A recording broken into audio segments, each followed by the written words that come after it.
Just today, President Bongbong Marcos already announced the approval of the 50 peso per kilo rice cap on imported rice. How will this be implemented on the ground, ASIC, no? And is there a way to ensure that there will be no supply manipulation or hoarding on the part of retailers?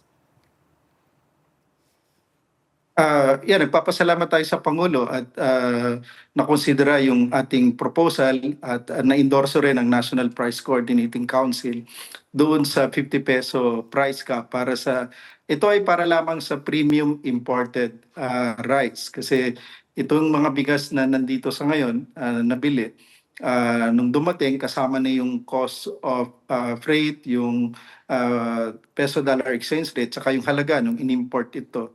Nakita natin na yung 50 pesos would be enough to cover yung price nito up to the retail.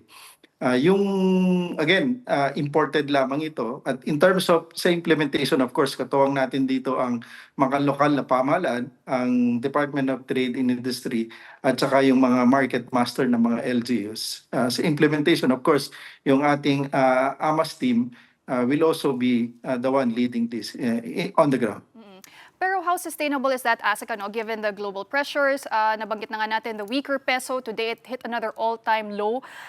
If global prices continue to spike, anong magiging plano ng DA, especially if this extends beyond the 30 days?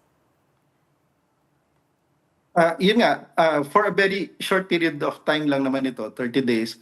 Normally kasi pag lumalampas o ina-implement ng matagal, medyo nagkakaroon ng epekto na yan sa market. So, sisiguraduhin lang within those period talaga ma-implement ito ng maayos. Hindi rin natin gugustuhin na mapatagal ito kasi ma-impluensyahan nga yung pressure rin sa merkado.